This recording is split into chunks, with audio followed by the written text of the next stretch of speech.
Oi, eu sou a Sueli Carneiro. Eu sou a Neca Setúbal. Este é o Escute as Mais Velhas, o podcast da Fundação Tite Setúbal, produzido pela Rádio Novelo. Em cada episódio, você se aproxima de uma mulher extraordinária que marcou a cultura e história brasileiras.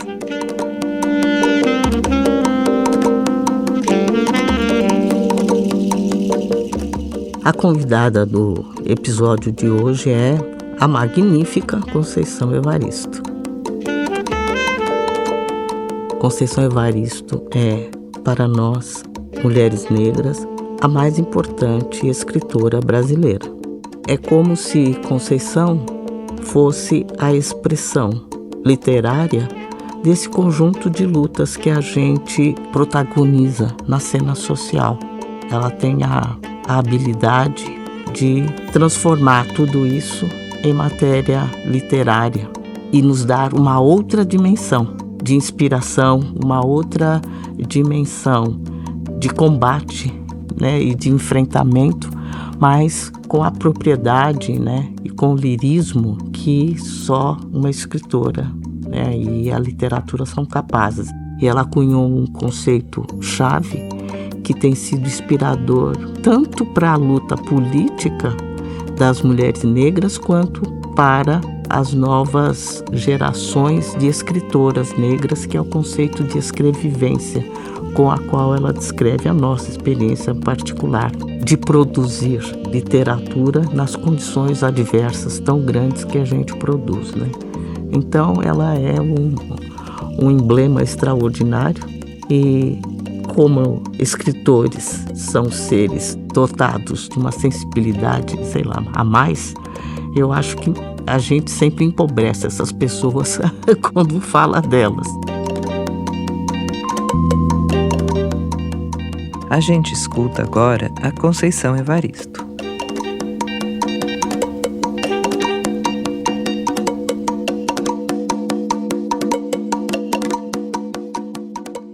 Quem é Conceição Evaristo por Conceição Evaristo? Bom, é difícil, né? Sinceramente, eu acho assim, presunçoso a gente falar quem é a gente. Até porque a tendência, quando a gente vai falar quem é a gente vai sempre falar das coisas boas, das qualidades que a gente reconhece em nós mesmos. Hoje, com meus 77, eu diria que Conceição Evaristo é uma pessoa profundamente grata à vida. Por ter, oportunidade de estar colhendo frutos do meu trabalho, né? Por ver a nossa luta dar resultado. Essa trajetória que eu construí foi muito fruto também da minha paciência e da certeza de que eu queria alguma coisa desde a infância. Sabia que nos faltava alguma coisa. Como hoje também eu continuo com essa sensação que, por mais que a gente faça, ainda nos falta alguma coisa. Eu tenho, por exemplo, muito mais liberdade de me afirmar como professora do que me afirmar como escritora. Porque professora foi um desejo desde a infância. Eu cresci querendo ser professora. Cresci escrevendo, mas eu não tinha a perspectiva. Eu só queria escrever. Não sabia nem o que eu iria fazer como escrita. Não tinha pensado nunca em publicar. Então, talvez por isso, eu me sinto mais à vontade de me colocar como professora. E depois, então, surge a escritora. Para mim, também é fundamental muito, muito, talvez acima de tudo, é me reconhecer como mãe de Ainá. Quando eu penso que a medicina disse que Ainá não viveria nem 3 meses, hoje a minha menina tem 43 anos. E, sem sombra de dúvida, a presença do pai dela foi fundamental na minha vida, mas quando o pai dela morreu, Ainá tinha 9 anos. Eu acho que talvez é daí que eu acredite na minha potencialidade, que não foi só gerar uma filha, foi segurar a vida dessa menina com muita garra. O que é que você teve que enfrentar?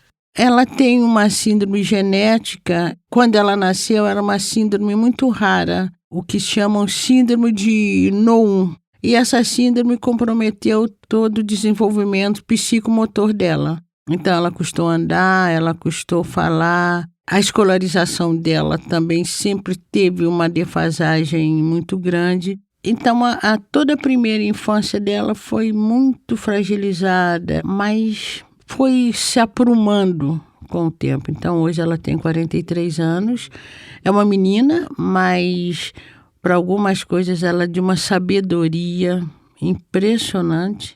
E você fala dessa Ainá, dessa figura da filha tão importante, uma figura feminina, e qual foi o papel da sua mãe, da sua tia, outras figuras femininas que foram importantes na sua criação? Eu me lembro que quando a Ainá nasceu, quando o médico falou, ela não vai andar, ela não vai falar, ela não vai fazer isso, ela não vai fazer aquilo, a primeira imagem que me veio foi da minha mãe. Eu não pensei nem no meu esposo. Para mim ficou muito explícito que eu só consegui ser mãe de Ainá porque eu tive uma mãe. Então, minha mãe, minha tia, foram mulheres fundamentais na minha formação. E eu sempre falo também que nós, mulheres negras, a gente viveu um feminismo, só que a gente não teorizava sobre isso. E uma das histórias marcantes para mim é a minha tia contando. Isso ela deveria ter uns 20 anos, quando ela vivia essa situação. Então, deve ter sido nos anos 30, por aí assim.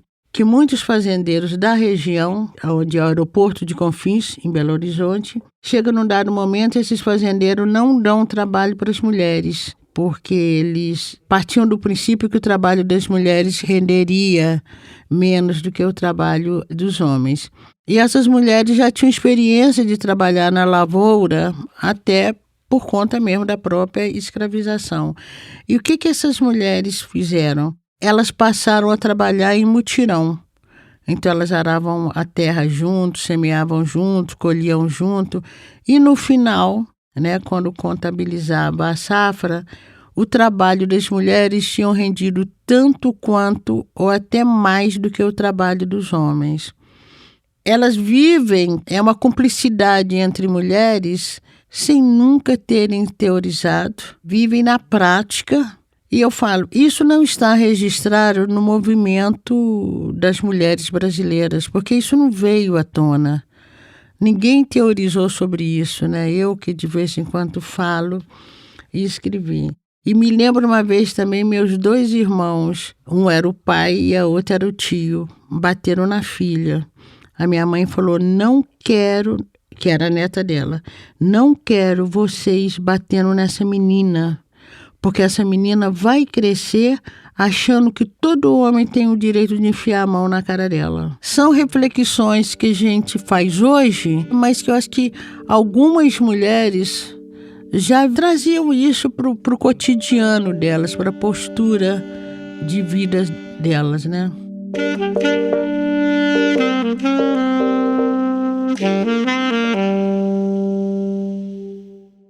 A tua história não tem um registro de um ativismo feminista, por exemplo.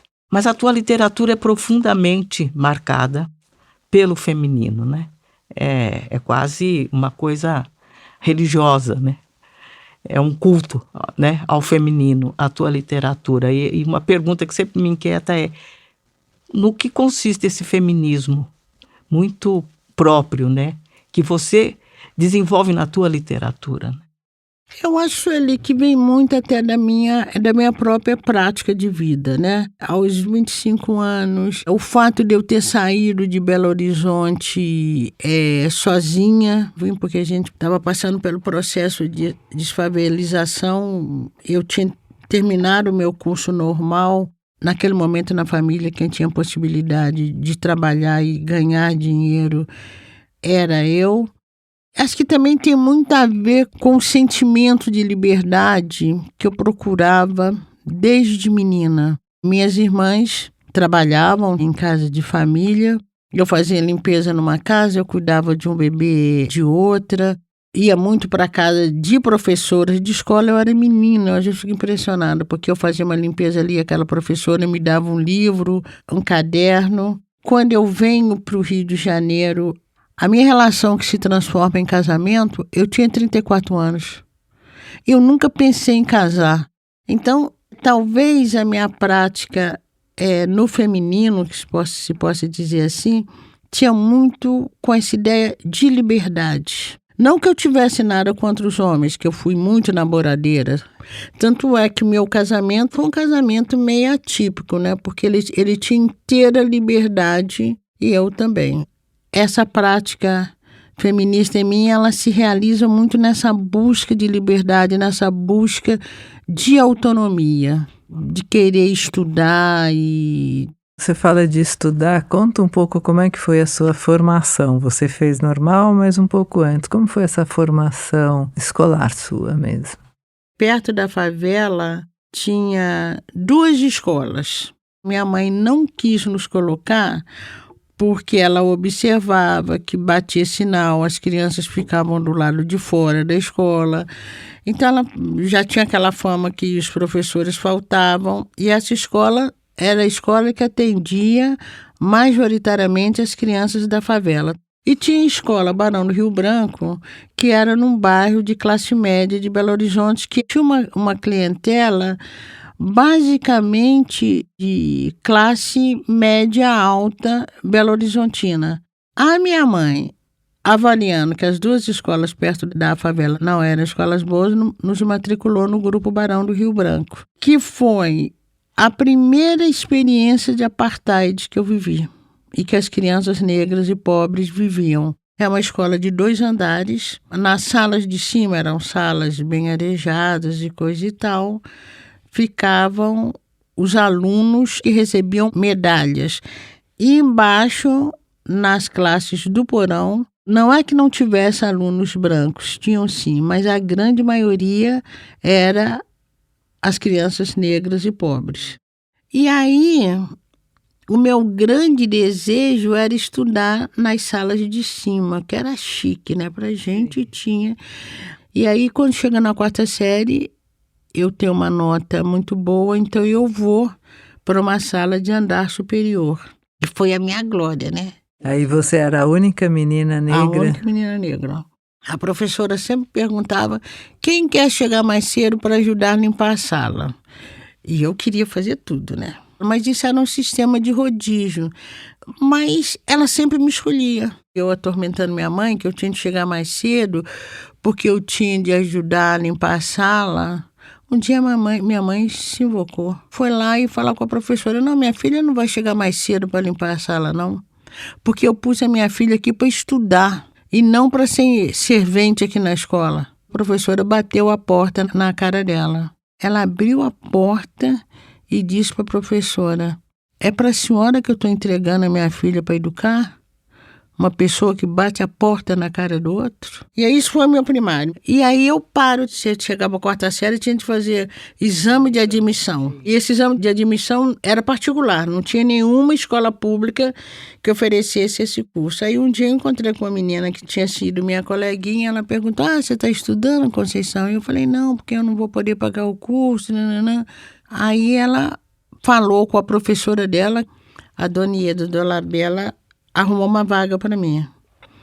E aí também foi um momento que foi feliz, mas foi muito doloroso, porque como a Dona Ieda tinha um número de alunos certo, que era uma sala na casa dela, em que também quem fazia admissão com a Dona Ieda eram alunas brancas e ricas, então ela pôs um cavalete para mim. Mas eu me sentia muito humilhada, porque ficava clara ali que a diferença. Quando alguma aluna faltava, aí eu sentava na carteira, aí era um dia da felicidade. Fiz admissão. A minha dificuldade na vida o tempo todo foi matemática. Aí passei para o CAPES, fiz a 1ª série, fui reprovada em matemática e em educação física. Por que eu não fazia educação física? Os meus colegas ficavam rindo que a minha perna era preta. Só tinham 2 alunas negras numa turma de 40 e tantos alunos.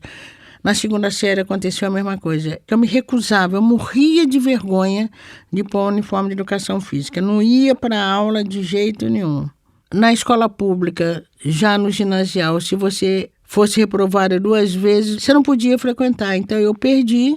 Aí depois consegui uma bolsa no Colégio Nossa Senhora das Dores. Estava na 3ª ou 4ª série ginasial. Fiz uma redação que se chamava Samba Favela e que eu vejo que era a semente de uma escrevivência, a semente de Becos da Memória. Aí a minha professora de português, que dava aula no Colégio Assunção, que era no colégio de elite de Belo Horizonte, leva para as irmãs. Naquele momento que começa a surgir a teologia da libertação, a Igreja Católica se colocando como a igreja dos pobres e coisa e tal, o Colégio Assunção quis fazer uma experiência entre uma menina de classe operária com as meninas de classe média alta do Colégio Assunção. As minhas colegas tiveram uma proximidade muito grande comigo.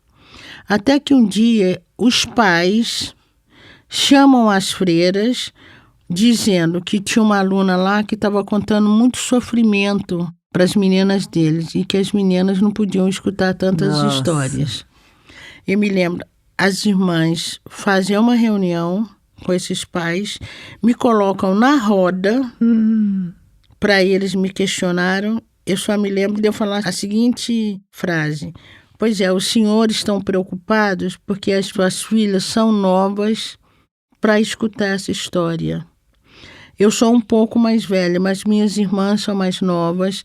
Tem outras meninas mais novas na favela que elas não escutam essas histórias, elas vivem essa história. Aí veio o golpe, aí o Colégio Assunção fecha.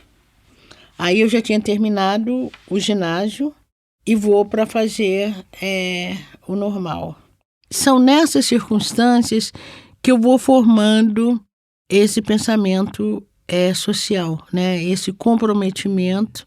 Logo depois também eu entro para o movimento operário, mas só uma coisa, nunca foi colocada a questão racial. Isso você está falando da Juventude Operária. Juventude Operária Católica, que os orientadores eram os padres franceses. Esses padres foram presos, né, na ditadura e esse grupo que eu fazia parte debandou. Foi um momento de silêncio muito grande, né? Como é que você viveu a ditadura? Hoje, quando se conta a história da ditadura, tem muito pouca memória do operariado, das classes populares, né? A memória da ditadura, ela é muito contada ainda a partir da classe média, dos intelectuais. Não há um reconhecimento, não há uma pesquisa, não se sabe o que aconteceu com os líderes operários, muito pouco. Até o status de herói ou de heroína depende muito do lugar social daquele sujeito que fez a revolução ou que foi um agente da história, por isso também muito poucas heroínas. Então isso é uma decepção. Isso me permite também ainda perguntar quem são mesmo os nossos aliados, né? Até que ponto quem usa um discurso de esquerda hoje caminha, mas caminha mesmo.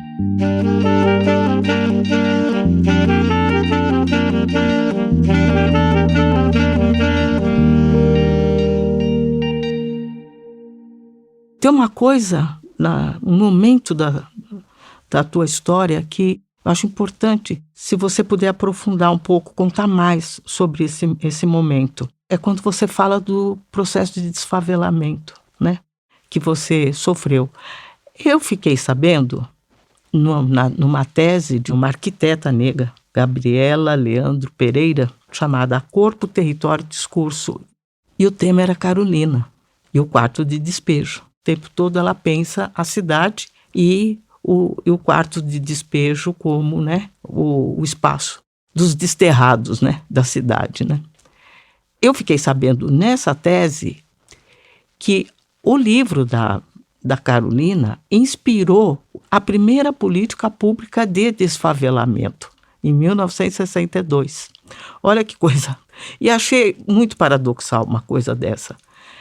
Uma mulher favelada escreve um livro que muda o paradigma da cidade, de se pensar a cidade e as suas favelas, os seus territórios estigmatizados, Isso inspira uma política pública, uma política de desfavelamento, e você viveu essa política como mais uma perversidade, Fala disso um pouco, porque é o paradoxo da política pública, que vem para reparar e piora a vida das pessoas.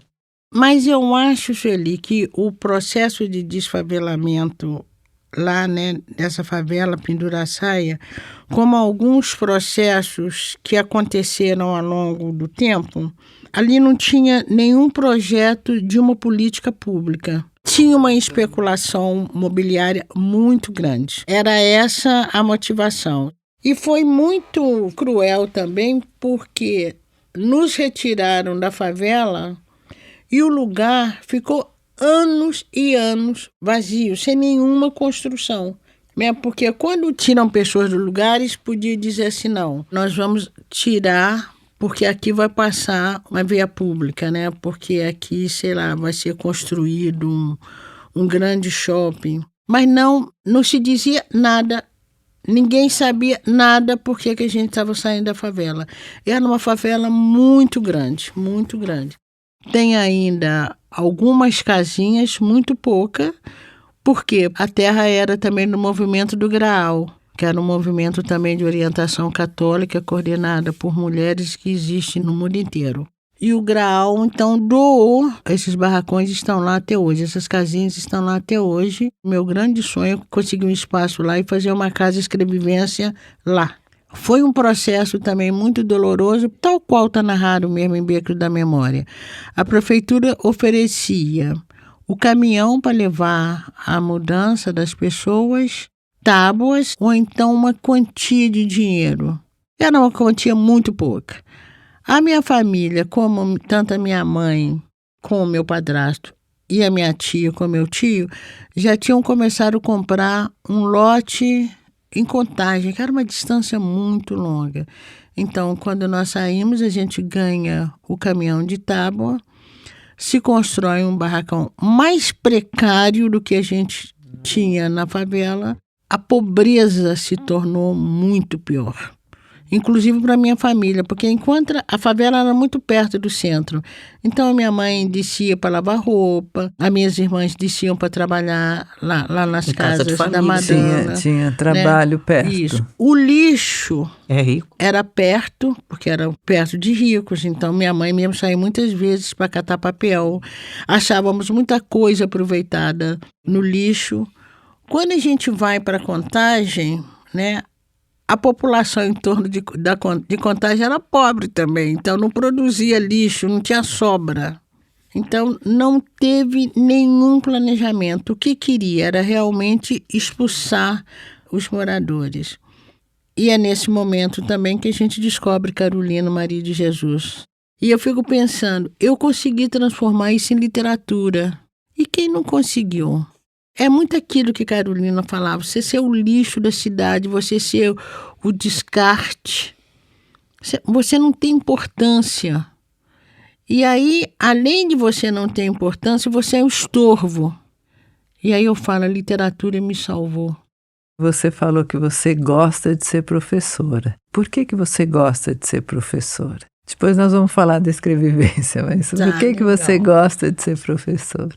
Talvez ser professora seria me retirar do lugar comum, porque eu sobressaía sendo professora. Era também viver uma curiosidade e era também que eu ficava também tão contentinha quando eu via que os meninos estavam fazendo o dever direitinho, entendeu? Eu acho que era um misto disso tudo, era uma satisfação pessoal, mas era talvez mesmo no nível da inconsciência uma crença de que ensinar, de que dar aula, de que aprender podia nos valer para alguma coisa.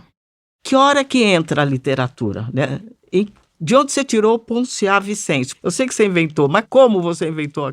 Eu acho que a literatura, ela me vem desde sempre. Por exemplo, eu tinha um diário que, quando vem a ditadura e DOPS tinha passado na minha casa e coisa e tal, eu tinha muita coisa escrita, eu pedi à minha mãe que queimasse.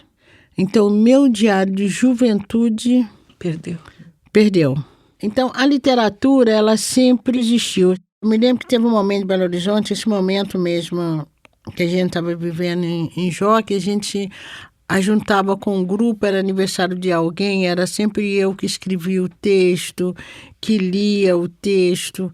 Algumas paixões me provocaram escrever poesias, escrever contos. Então, eu sempre gostei de escrever. Mas eu nunca pensei que a escrita pudesse me colocar no lugar que eu estou hoje. Eu acho que eu começo a pensar isso depois dos anos 90, quando eu fiz a primeira publicação com o grupo Quilomboje. Eu não pensava a literatura como instituição, né? De escrever, de publicar e de vender, e críticos literários estar me lendo ou não. Para mim era só escrita, Sueli. Valia a pena escrever. E também eu tinha muitos irmãos, a minha vida em casa era sempre uma vida muito tumultuada. Era uma casa assim de muito movimento e escutava a briga de vizinho, escutava a fala de vizinho, escutava coisa de vizinho e ia para a torneira. Então era uma vida muito ativa. Mas ao mesmo tempo eu sentia necessidade de silêncio, de parar. E o que me deixava comigo mesmo era a minha escrita. A escrita e a leitura. E aí, então, conta pra gente a escrevivência. Esse conceito que carrega para você. Pois é, esse conceito que tem me dado trabalho, mas tem me feito feliz. Então, a minha dissertação de mestrado, eu faço uma panorâmica sobre poesia negra. Grande parte escrita em Cadernos Negros. Cadernos Negros é uma coleção literária que é publicada todo ano, é coordenado pelo Grupo Quilomboje, e o Grupo Quilomboje surge publicando uma autoria negra. Ganhei hoje o 46º livro. Eu entro no 13º. Eu era inédita, mas nós tínhamos um grupo de coletivos negros, de autores negros, e a gente saía lendo poesias no presídio, nas associações de moradores, nas escolas, mas praticamente ninguém tinha nada publicado. E aí eu vou para Cadernos Negros. De Cadernos Negros, uma professora que mora nos Estados Unidos há muito tempo chegou na minha casa, talvez uns 5 ou 6 anos depois, fala: Conceição, por que você não publica alguma coisa individual? Aí eu falei: tá bom, então eu vou ver, eu tenho um Ponciá Vicêncio aqui, tá bom, eu vou publicar, mas você vai fazer o prefácio, tanto é que é da Maria José Somelarte. Hoje, relendo Ponciá Vicêncio, é muita ficção, mas o que eu falo, a minha ficção sempre ela é baseada na realidade, algum fato que eu ouvi. Então é muito baseado nas histórias que eu vi de escravização, contada por minha mãe e contada por minha tia. Esse livro é para uma das minhas irmãs, que nunca leu esse livro e nunca vai ler, porque ela vive com o Ponciá Vicêncio. Eu tenho uma irmã que ela passou a sofrer de um padecimento mental, e muito por conta de violência doméstica. Ela casou com um traste lá, mas eu acho que o fundamento da doença da minha irmã tem uma questão racial profunda, porque a minha irmã seria o que antigamente a gente diria mulata. E minha mãe é uma mulher retinta como eu. Toda a minha família, nós somos retintos. E o pai dessa minha irmã é aquilo que a gente chamava de branco sarará. Cabelo bem crespo, um tom de pele clara e os olhos... Fica aquela cor mesmo de bufo. Aquela cor indefinida. No mel. No mel, E a minha irmã nasce desse branco sarará. a primeira filha da minha mãe, e aí vão chegando os irmãos pretos, retintos, minha mãe preta, retinta e coisa e tal. E ela teve muita dificuldade de conviver conosco. Na escola ela não falava que ela era minha irmã. Se ela ia buscar roupa, ela não punha trouxa de roupa na cabeça. Ela despirurava a trouxa aqui como se fosse uma bolsa, né? Quando ela subia para entrar na favela, se tinha um homem, um rapazinho normalmente atrás dela, que ela chamava muita atenção, ela sentava na porta de uma casa antes de subir o morro, para a pessoa achar que ela morava ali, Sabe hoje, a autoestima dessas meninas hoje empoderadas? A Marinês tinha isso, só que a gente não entendia. E ela tinha muito conflito com a minha mãe. E aí ela casou-se, coisa e tal, casou para fugir da miséria, casou para ter liberdade, e o casamento deu todo errado. E ela adoeceu, viva até hoje. É a Ponciá Vicêncio. Uau! É a Ponciá Vicêncio. E aí, mais uma vez, eu agradeço a vida, porque se a vida não me desse a oportunidade da escrita, ela me daria loucura, porque eu sempre acho que a loucura é um modo da pessoa se colocar no mundo. É o que ela aguenta para poder viver, né? É o que ela precisa para poder viver. E aí, ainda bem que aquilo que eu preciso não foi nocivo para mim, né? Que poderia. Que incrível isso, nossa. Esse processo de enlouquecimento, né? Que a gente é submetido. E vários de nós sucumbem, né? Isso, né? E tem mais uma coisa também que eu acho, Sueli. Tem uma falta na vida do povo negro que é uma falta irrecuperável. E para mim essa falta tem a ver com essa perda da origem. Isso no nosso inconsciente coletivo, algo que a gente não sabe nem definir. E não é nada hereditário, não é nada genético, né? É alguma coisa que é como se fosse um elo perdido. Mas a forma como a gente está lidando com o tema da ancestralidade, eu acho que de alguma maneira está tentando repor isso. Sabe? Isso. A gente também está num culto à ancestralidade, né? Nesse momento, né? É uma palavra que está circulando forte entre nós, né? E sendo ressignificada, né? De várias maneiras, desde remetendo à origem até presentificando, sei lá. Toda essa reflexão, eu acho que são esforços para repor. Essa coisa aí, esse elo perdido. E a escrevivência tem a ver com isso, tá? Porque quando eu vou estudar essas produções, essa autoria de negros e de negras, e o que eu percebo? Que os poemas, aqueles que eu recolhi, havia uma afirmativa muito positiva da nossa negritude. Isso nos anos 80, né, a maioria desses poemas, finais de 70, 80, em que essa afirmação da negritude nossa, dentro de uma positividade, estava muito viva, né? E os nomes africanos, as roupas africanas, o Black Power, o Rastafari, o nosso diálogo com os negros americanos, também as lutas de libertação das ex-colônias portuguesas. Então, isso tudo se encontrava na poesia. Para mim, era uma poesia em que a autoria, o sujeito criador, estava intimamente ligado com a voz do texto, né? Com o sujeito que se enunciava no texto. Então eu comecei a pensar que era um texto que o autor escrevia se vendo e vivendo. E aí fiz a escrevivência, escrever se vendo, escrever vivendo, e dali surgiu inclusive a expressão escrevivência. E aí tem mais um outro aspecto que eu tenho afirmado muito também. Eu fiquei pensando a função das mulheres escravizadas dentro da Casa Grande, que essas mulheres tinham de contar a história para adormecer os da Casa Grande. Então, até a dicção dessas mulheres cumpria uma função dentro desse processo da escravização. ela contava historinha para o menino, não é porque ela morria de amor, vou pôr esse menininho agora para dormir, não. Ela contava porque era a função dela. Escrevivência é como se quisesse borrar esse passado, ou como se quisesse que essa voz tivesse uma outra agência, né? Que essa voz tivesse um outro sentido, né? Eu não vou dizer porque o patrão me mandou, eu não vou cantar porque eu tenho que adormecer lá aquele outro pestinha.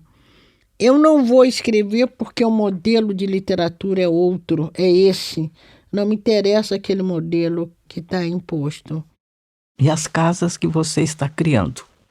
Casa Escrevivência. Eu acompanhei de perto, mas não tão de perto, sobre o espólio de Lélia Gonzalez. Carolina Maria de Jesus, até hoje o arquivo de Carolina volta e meia tem uma discussão. Então, pensando nisso tudo, apesar da gente combinamos de não morrer, que eu não sou nada boba, entende? Eu comecei a pensar, eu preciso já deixando esse material organizadinho. E aí foram surgindo também vários estudos sobre escrevivência. Eu tenho um acervo imenso de livros que foram construídos ao longo do tempo. Aí primeiro eu pensei numa biblioteca comunitária. Aí a gente pensou, então, vamos fazer uma casa, porque aí eu já pensei, uma casa ela vai abrigar todo o meu acervo, polo, inclusive, de estudos sobre escrevivência, a questão da educação, né? Ali a gente pode também trabalhar com formação de professores. Imagino também uma residência literária com oficina de literaturas e coisa e tal, que a gente precisa muito de centros de estudos. Nós chegamos à academia com uma defasagem de leitura muito grande. Então, a gente morre para dar conta de determinados textos e faz isso muito sozinha. Então, eu sempre penso também um grupo de mulheres negras parando, estudando, entende? Sobre os nossos próprios textos, porque eu acho que isso também é um apoio para quem está na academia. Porque a gente precisa, inclusive, de uma força de argumentação muito grande, né, para estar dentro da academia. A academia é muito cruel conosco, né? Muito cruel. Então, a Casa Escrevivência futuramente vai ser isso maravilhosa. E muito mais. Maravilhosa.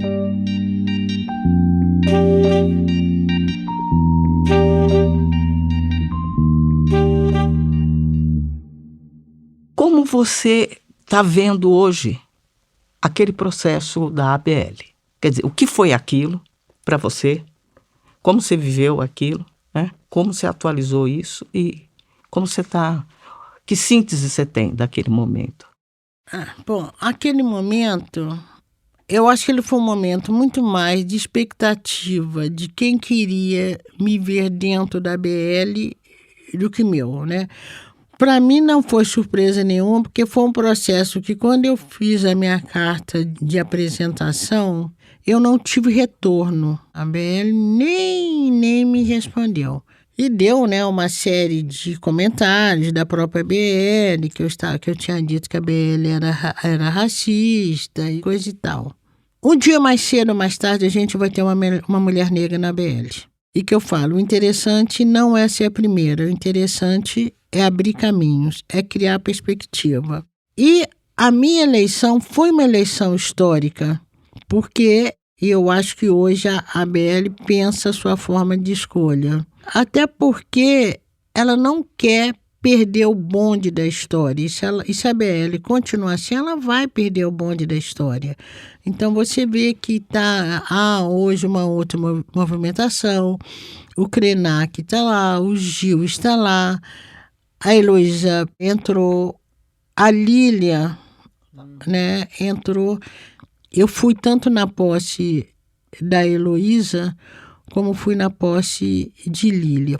Mas o discurso de Heloísa e o discurso de Lília foram discursos assim bastante sensíveis, bastante verdadeiros, o que me fez pensar o seguinte: o discurso que as duas fizeram é o discurso que uma mulher negra precisa fazer lá dentro. É o nosso discurso. A própria academia escuta esse discurso delas como um discurso progressista, um discurso que faz sentido. Se eu falar a mesma coisa que elas falaram, eu não sei como esse discurso vai ser acolhido. Porque a gente fala, é lugar de fala, mas a gente sabe muito bem que, dependendo do sujeito que faça o discurso, o acolhimento é outro. Então, isso me faz pensar muito. Vou enfrentar isso? Agora, também eu não tenho dúvida, né? Se a gente está falando de língua portuguesa, se estamos falando de literatura brasileira, nós precisamos estar na academia ou inverter. A academia precisa da gente. Você colocou 2 hipóteses, né? A academia precisa da gente, a gente precisa, né? Eu coloco uma terceira. A gente também pode prescindir dessa validação. Isso me irrita muito. A gente correr atrás desse tipo de validação sempre. Entendeu? Mas quando eu falo nessa validação, eu penso numa validação por direito. A literatura brasileira traz um conteúdo negro, que pode ser um conteúdo que é descrito através de estereótipos, pode ser um conteúdo que é escrito de uma forma folclorizada, mas a vida negra, o sujeito negro está ali. Então, o sujeito negro, a cultura negra, o nosso modo de estar, né, de sermos negros, está muito presente na literatura brasileira, mas nunca segundo a nossa autoria, nunca segundo o nosso arranjo estético, nunca segundo ao nosso modo de compor literatura. Então, isso falta dentro da BL. Talvez o discurso que mais fale da identidade brasileira é o discurso literário. Então, estar ali é estar no lugar de uma identidade nacional que nós criamos, que nós somos sujeitos ativos. Então, não é uma academia brasileira de letras. A literatura brasileira é muito mais do que está representado ali dentro. Entende? E aí é nesse sentido, vou, não vou, candidato, não candidato, é isso que fica. Conceição, você tem o meu voto. Esse é bom, tem o meu voto. Que não estou lá. Conceição, a gente sempre termina com uma pergunta. Como tem sido envelhecer para você? Eu dizia que envelhecer para mim é o tempo da minha maior tesão, porque a vida está me permitindo envelhecer com muitas realizações. Claro que muita coisa poderia ter acontecido antes, mas muita coisa boa está acontecendo agora, muito boa. Então, ver os meus livros serem lidos, serem tomados como referência, não só aqui no Brasil, né, porque tem tido sorte também de tradução, ver uma juventude que me acompanha, ver a Iná com 43 anos, ter o meu 77 só com uma pressãozinha alta, com uma diabetes, mas isso assim... coisa pouca. Coisa pouca, né? Coisa pouca.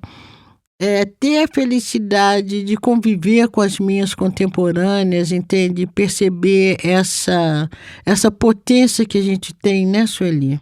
Então, acho que eu seria muito ingrata com a vida, falando, ai, meu Deus, envelhecer é uma porcaria. Claro, né, que a minha perna dói de vez em quando eu fico muito tempo sentada. Agora eu estou com catarata, mas a oftalmologista já falou que eu posso deixar para operar nas férias. Então, tudo o que está acontecendo não é nada que me faça dizer que a velhice é ruim. Que bom. Né? Claro que eu não queria estar assim, né? Sem essas marquinhas aqui. Meu cabelo que está muito, mas já está caindo. Entende? Maravilhosa. Mas tá bom, não tá? Tá ótimo, muitíssimo obrigado, muito bom. Não, me tá falando tá bom, é a obrigada. velhice, tá Não, bom. então, tá bom, tá ótimo, muito Tá bom, bom. obrigadíssimo. Maravilhosa.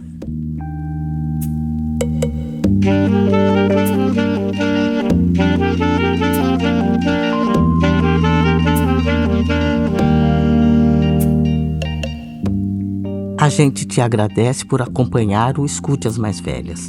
Siga o podcast no seu aplicativo de áudio favorito para não perder nenhum episódio. Nas redes sociais da Fundação TID Setúbal, @Fundação TID, e da Rádio Novelo, @Rádio Novelo, você pode repercutir o podcast, deixar comentários, elogios e críticas sobre as entrevistas. Escute as Mais Velhas é um podcast da Fundação TID Setúbal produzido pela Rádio Novelo. A coordenação e produção são da Ashley Calvo. A direção criativa é da Paula Scarpim e da Flora Thompson Devô. A direção executiva pela Rádio Novelo é da Marcela Casaca.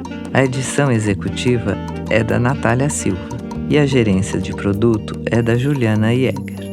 A montagem desse episódio é da Luísa Silverstrini e a sonorização e mixagem são da Mariana Leão. A trilha sonora original é da Estela Nesrini. O desenvolvimento de produto e audiência é da Bia Ribeiro com apoio de Isabel de Santana. A identidade visual é da Larissa Ramos. A coordenação de ilustração e design é do Gustavo Nascimento. E a análise administrativa e financeira é da Tainá Nogueira. A pesquisa desse episódio é da Tainá Mesquita. Essa entrevista foi gravada no Estúdio Trampolim, em São Paulo.